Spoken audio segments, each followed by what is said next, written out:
میں نے ان کے اڑتے ہوئے گھوڑے کا مذاق اڑایا کیا؟ میں نے قرآن کا مذاق اڑایا کیا؟ انڈیا نے ایسا آخر کون سا ظلم کر دیا تھا جو اس سے پہلے دوسرے ملکوں نے نہیں کیا ہوا تھا؟ عربیوں میں کون سا ایمان جاگ اٹھا ہے؟ اس سے بڑے واقعات ہوئے ہیں سب سے۔ انجینئر محمد علی مرزا صاحب کی گستاخیاں اور بے باکیاں ہم آپ کے سامنے ایکسپوز کر رہے تھے کہ یہ کس طرح اولیاء کرام کا گستاخ ہے، صحابہ کرام کا گستاخ ہے، کس نے صدیق اکبر رضی اللہ تعالیٰ عنہ کی گستاخی کی، حضرت امیر معاویہ رضی اللہ تعالیٰ عنہ کی گستاخی کی، اور پھر حضور سرور کونین صلی اللہ تعالیٰ علیہ وسلم کی بھی گستاخی کی، اور اب یہ شخص گستاخوں کی بھی حمایت کرنے چل پڑا اور اس نے انڈیا کی نپر شرما گستاخ کی حمایت کر ڈالی، اور اس بات سے اس نے اپنے کافروں اور گستاخوں کا ایجنٹ ہونے کا ثبوت دے دیا کہ میں کافروں کا ایجنٹ ہوں۔ اور اس نے یہ اقدام اس لیے کیا کہ جب نپر شرما نے گستاخی کی تو تمام عالم اسلام سے اس کی تردید کی گئی اور مسلمان سراپا احتجاج بنے۔ تو اب مرزا نے دیکھا کہ اگر میں بھی وہی مخالفت والا بیان ریکارڈ کرواتا ہوں تو ایک ہی صف میں کھڑے ہو گئے محمود و ایاز، نہ کوئی بندہ رہا نہ کوئی بندہ نواز، تو اس کے مصداق کے نہ ہو جائے کہ سارے مولویوں کے صف میں بھی کھڑا ہو جاؤں اور میں تو مولویوں کا اینٹی ہوں، مجھے تو اس کے مخالف سمت پر جو ہے نا وہ چلنا چاہیے۔ تو اس نے مشہور ہونے کے لیے ایک نیا بلنڈر چھوڑا کہ میں نئی بات کروں گا تو تبھی تو مشہور ہوں گا، کہ بدنام نہ ہوں گے تو کیا نام نہ ہوگا، تو کافروں کی حمایت کر بیٹھا۔ تو اب یہ جس انداز سے کافروں کی حمایت کرے گا ہم اس کی بھی آپ کے سامنے انجینئرنگ کھول کے رکھتے ہیں کہ ایک طرف تو مسلمانوں کی غیرت اور حمیت ہے اور ایک طرف اس انجینئر کی انجینئرنگ ہے۔ میں اس سارے واقعے کا پس منظر بیان کر دیتا ہوں تاکہ ساروں کو سمجھنے میں آسانی ہو۔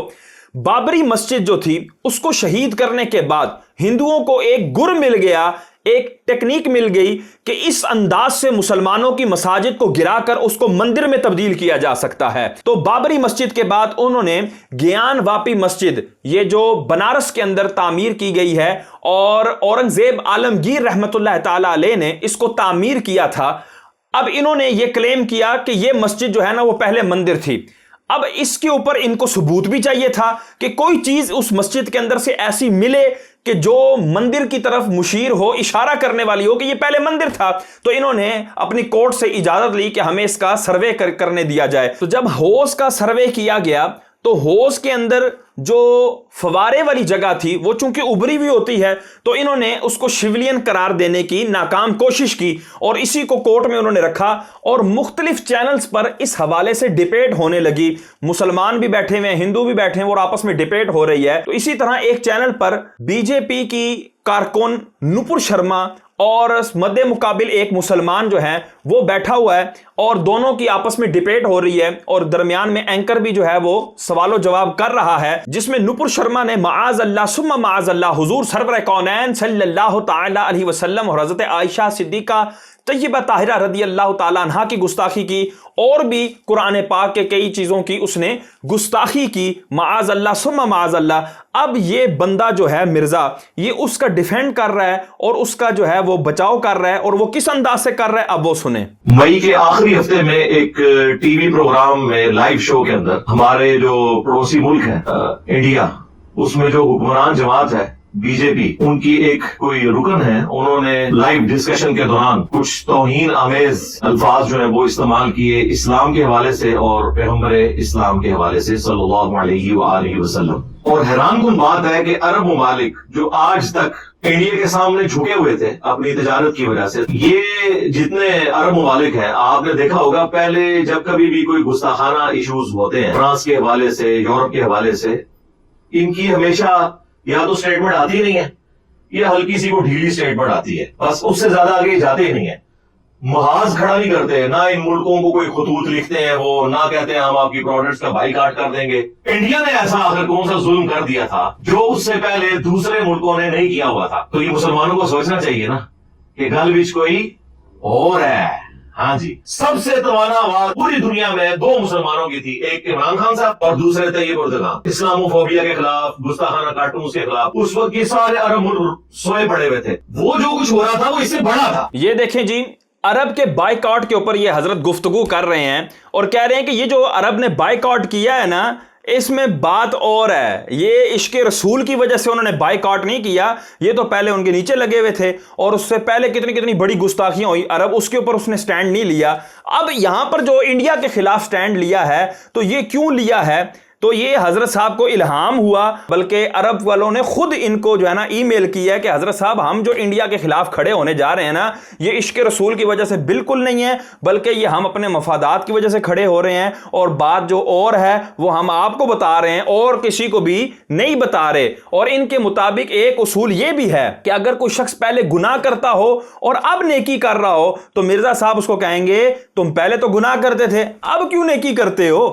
اگر عرب نے بالفرض پہلے کبھی اقدام کوئی نہیں کیا اور اس کے اوپر کوئی سخت سٹیٹمنٹ جاری نہیں کی اور ان ممالک کی مخالفت نہیں کی اور اب کی ہے، تو اس پر تمہیں انہیں اپریشیٹ کرنا چاہیے کہ اس دفعہ جو آپ نے اقدام کیا ہے، یہ ہر دفعہ جو بھی گستاخی کرے اس کے بارے میں آپ کو اقدام کرنا چاہیے، نہ کہ جو ہے نا اس طرح کی تم سٹیٹمنٹ دو۔ مجھے تو اس وقت ہی اندازہ ہو گیا تھا کہ یار یہ عربیوں میں کون سا ایمان جاگ اٹھا ہے، اس سے بڑے واقعات ہوئے ہیں۔ مجھے پہلے سے ہی اندازہ ہو چکا تھا، ان کے اندازے دیکھیں کہ حضرت کا اپنا اصول ہے۔ جب جوید احمد غامدی سے پوچھا گیا احمدی حضرات کے بارے میں آپ کی کیا رائے ہے، کیا وہ مسلمان ہیں، تو اس نے ایک جملہ بولا، یہ میرا نقطہ نظر، اور ذرا دل تھام کے سن لیجئے، وہ ہمیشہ سے یہ ہے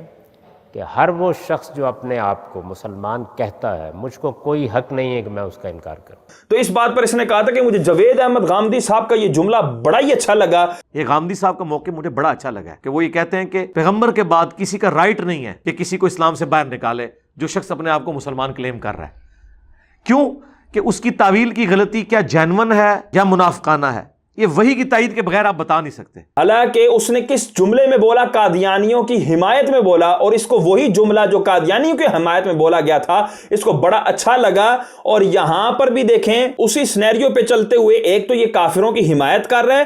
دوسرا میں آپ کو یہاں پر جو پوائنٹ بتانا چاہ رہا ہوں وہ یہ کہ جب ایک بندہ اپنے آپ کو مسلمان ڈکلیئر کر رہا ہو، کلیم کر رہا ہو، تو ہمیں کوئی حق نہیں پہنچتا، کیونکہ ہم اس کے بیچ میں گھس کے نہیں دیکھ سکتے بقول اس کے، تو اس کو کافر نہیں کہہ سکتے۔ تو عرب ممالک نے جو مخالفت کی انڈیا کی اور اس گستاخی کے اوپر مخالفت کی، تو یہ کیسے ان کے دل کے اندر گھس گیا کہ جی مجھے پتہ لگ رہا ہے کہ ان کے دل کے اندر عشق رسول کی وجہ سے انہوں نے یہ اقدام نہیں کیا، بلکہ یہ اپنی جو ہے نا پولیٹیشین کی وجہ سے اور اپنی سیاست کی وجہ سے اور اپنے دیگر جو مفادات ہیں ان کی وجہ سے یہ مخالفت کر رہے ہیں۔ یہ مجھے پتہ لگ گیا۔ بھائی تمہیں وحی ہوتی ہے، بھائی تمہیں کیسے پتہ لگا؟ اگر تمہارے پاس کوئی ثبوت ہے تو مرزا قیامت تک کا تمہارے پاس وقت ہے، یہ ثبوت نکال کر دکھاؤ کہ عرب نے اسی وجہ سے ان کی مخالفت کی ہے۔ اور یہاں پر اس نے ایک جملہ یہ بھی بولا، انڈیا نے کون سا ایسا ظلم کر دیا تھا کہ جو باقیوں نے نہیں کیا؟ تو اس نے ایک نیا اصول دے دیا کہ جب کوئی چھوٹی گستاخی ہوگی اور اس کے مقابلے میں بڑی گستاخیاں موجود ہوں گی، تو جب کوئی بڑی گستاخی پر نہیں اٹھا تو چھوٹی گستاخی پر بھی اس کا اٹھنا بنتا نہیں ہے۔ اگر وہ اس چھوٹی گستاخی پر اٹھے گا، انجین مرزا صاحب اس کافر اور اس گستاخ کے آگے کھڑے ہو جائیں گے کہ نہیں بھئی میں آپ کو اس کو کچھ نہیں کہنے دوں گا، کہ یہ اس نے بالکل ٹھیک کیا ہے کہ جب بڑی گستاخی ہوئی تھی تو یہ تو اس نے تو بڑی چھوٹی سی گستاخی کی ہے۔ تو اس کا مطلب یہ ہے کہ چھوٹی چھوٹی گستاخیاں کرتے رہیں کہ بڑی گستاخیاں تو پہلے ہو چکی ہیں۔ معاذ اللہ ثم معاذ اللہ، اور کون سا رستہ کھولنے جا رہے ہو؟ یہ تو ایک سٹیٹمنٹ دی، اس کے بعد اس کے اوپر مقدمہ قائم ہوا، اس نے آفیشلی آ کے معافی بھی مانگ لی، وہ ہاتھ جوڑ کے اپنی زندگی کی بھیک بھی مانگ رہی ہے، اور وہ جو سٹیٹمنٹ بھی دی اس نے وہ ریبٹل کے طور پر دی، جذبات میں آگے جب آپ کسی کے ریجن پر حملہ کریں گے اس کے جواب میں وہ آپ کے ریجن پر حملہ کرے گا۔ کوئی آرگنائز طریقے سے کام نہیں چلا تھا، ایک حادثاتی طور پہ ٹی وی ٹاک شو میں ہو گیا اور اس کے اوپر ایکشن بھی لے لیا بی جے پی نے دباؤ میں آ کے، لیکن اس کے باوجود ابھی تک اس کو ٹھنڈا نہیں ہونے دے رہے۔ اب آپ پہ مرزا صاحب یہ لازم ہے کہ آپ اس کی جو معافی والی ویڈیو ہے جس میں اس نے گڑ گڑا کر توبہ کی ہوئی ہے، معافی مانگی ہوئی ہے، یہ والی ویڈیو نکال کر لوگوں کے سامنے پیش کریں کہ یہ دیکھو جی بالکل اس نے تو معافی مانگ لی ہے، اس کے بعد آپ تم لوگ اس کے پیچھے کیوں پڑے ہوئے ہو؟ پہلے تو آپ وہ سینیریو دیکھیں اس ٹی وی پروگرام کا، اس ٹی وی پروگرام کے اندر پہل جو ہے مسلمان کی جانب سے ہوئی ہے، اس کا آپ کو اندازہ ہوگا۔ ابھی تو ادھورے کلپ چل رہے ہیں، وہ بھی بڑی مشکل سے مجھے ایک کلپ ملا ہے، اور زیادہ تر تو انہوں نے غائب بھی کر دی ہے سوشل میڈیا سے، خود بھی انہوں نے کٹنگ کر دی، تو ریئل ٹائم کسی نے ریکارڈ کر لیا تھا ٹی وی پروگرام سے، تو وہ چل رہا ہے۔ تو اس عورت کے آپ کو جواب کے انداز سے پتا چل جائے گا کہ وہ ریبٹل کر رہی ہے، کیونکہ جب وہ مسلمان نے وہ بات کی تو اس نے کہا کہ اچھا آپ اگر اس طرح کی باتیں کرو گے نا تو ہم بھی یہ کہیں گے۔ تو یہ پہلا مجرم تو وہ مسلمان ہے جو کسی کے ریلیجن کے بارے میں اس طریقے سے لائیو ٹی وی پروگرام کے اندر آ کے بات کر رہے ہیں. اور یہ بالکل کوئی قرآن و سنت کی تعلیمات نہیں ہے کہ آپ کسی کے ریلیجن کا مذاق اڑائیں. اب جی یہ سینیریو بیان کر رہے ہیں اس پورے واقعے کا، اور حضرت کہہ رہے ہیں کہ یہاں پہلے مسلمان نے گستاخی کی ہے ہندو مذہب کی، اور اس کے اوپر کہتے ہیں دیکھیں جی میں نے وہ اندازہ اس طرح لگایا ہے کہ جو نوپر شرما ہے اس کا انداز بتا رہا ہے کہ وہ دفاعی پوزیشن میں ہے اور وہ اپنے مذہب کا دفاع کر رہی ہے، اور مسلمان کے گستاخی کے جواب میں وہ گستاخی کر رہی ہے. حضرت کو دیکھیں ذرہ برابر بھی عقل نہیں ہے کہ یہ قیامت تک اس بات کو یہ ثابت نہیں کر سکے گا. اور آگے دیکھیں جملہ کیا بول رہا ہے کہ جی انہوں نے کٹنگ کر دی ہے، مجھے پورا کلپ نہیں مل سکا. او بھائی جب مسلمان نے اگر ان کے مذہب کی گستاخی کی ہوتی تو انڈیا اس کو سر پر نہ اٹھا لیتا اس بات کو اور اس کلپ کو کاٹ کر سائیڈ پہ کر دیتا اور نوپر شرما کا کلپ آپ کے سامنے رکھ دیتا کہ یہ جی نوپر شرما ہماری نے جو گستاخی کی ہے یہ والا کلپ یہ لے لیں، بالکل نیٹ پر واضح موجود ہے. جو آپ کے مسلمان نے گستاخی کی ہے وہ ہم غائب کر دیتے ہیں تاکہ کسی مسلمان بیچارے پر مسئلہ نہ بنے.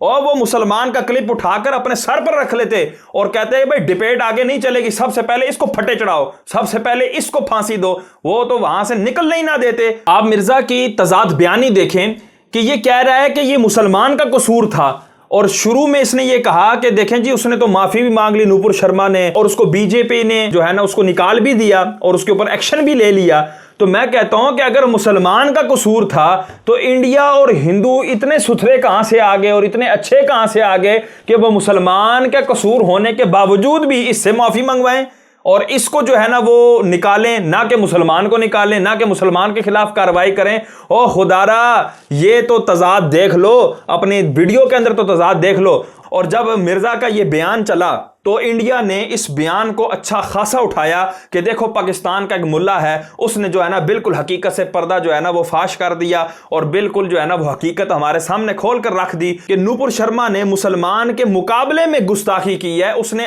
ابتدا نہیں کی گستاخی کی. یہ انڈینز کو بھی نہیں پتا تھا، ان ہندوؤں کو بھی نہیں پتا تھا جو مرزا صاحب نکال کر لے آئے. یہ ایسا ہی ہو گیا جیسے کوئی بندہ جو ہے وہ شیطانی کرے تو شیطان بھی حیران ہو جائے کہ یار یہ والا پلان تو میرے ذہن میں بھی نہیں تھا، یہ خیال میرے ذہن میں بھی نہیں آیا. یہ سستی شہرت کا طلبگار شخص اور اپنے آپ کو کافروں کا ایجنٹ ثابت کرنے والا شخص یہ بالکل بے نقاب ہو چکا ہے. اور خدارا اب تو ہوش کرو. اب ہم آپ کو وہ ڈبیٹ دکھا دیتے ہیں کہ جس کے اندر جی وہ اس کے مطابق مسلمان نے گستاخی کی ہے اور جو ہے نا وہ نوپر شرما اس کے مد مقابل گفتگو کر رہی ہے. وہ ہم آپ کو دکھاتے ہیں، وہ سنیں.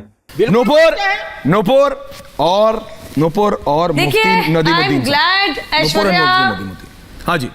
اسٹوڈیو سے باہر ایشوریا میں خوش ہوں کہ آپ نے آبجیکٹ کیا،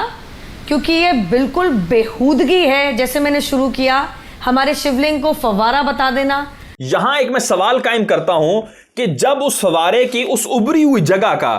کیس جو ہے وہ کورٹ کے اندر چل رہا ہے اور ابھی کوئی فیصلہ نہیں ہوا اور اس کو شیولین ڈکلیئر نہیں کیا گیا تو اس کو بھائی فوارہ ہی کہا جائے گا یا یہ کہا جائے گا پیپا موندا کیتا پہ یا یہ کہا جائے گا جی مٹکا الٹا ہوا ہے یا یہ کہا جائے گا جی پتھر ہے الٹا ہو گیا اور اس کے بیچ میں سے فوارہ پھوٹ پڑا ہے. اور بھائی کیا کہا جائے گا؟ اس کو وہی کہا جائے گا جو پہلے سے اس کی حقیقت ہے اور وہ فوارہ ہے. اب آپ یہ سکرین پر دیکھ سکتے ہیں، ایک طرف شیولین کی تصویر ہے اور ایک طرف اس فوارے کی تصویر ہے. بس وہ ابھرا ہوا ہے تو اس کا مطلب جو چیز بھی ابری ہوئی ہوگی وہ شیولین بن جائے گا اور اس کو اگر کوئی اس ابری ہوئی چیز کے اوپر پاؤں رکھ دے گا تو یہ کافر جو ہے نا اٹھ کر اس مسلمان کو قتل کر دیں گے کہ یہ جو اس نے ہمارے شیولین کے اوپر جو ہے نا پاؤں رکھ دیا. وجہ کیا ہوئی؟ کیونکہ شیولین بھی ہمارا گول ہے اور یہ جو ہے نا پتھر بھی گول تھا. تو یہ کہہ رہی ہے کہ آپ ہمارے شیولین کو فوارہ کیوں کہہ رہے ہیں؟ تو یہ اس بات کو اس نے جو ہے وہ بنیاد بنایا اور اس کے اوپر اب اس نے ساری گستاخی کی بنیاد رکھی جس کو مرزا صاحب کہہ رہے ہیں جی مسلمان نے گستاخی کی تھی. مرزا قیامت تک کا تمہارے پاس وقت ہے،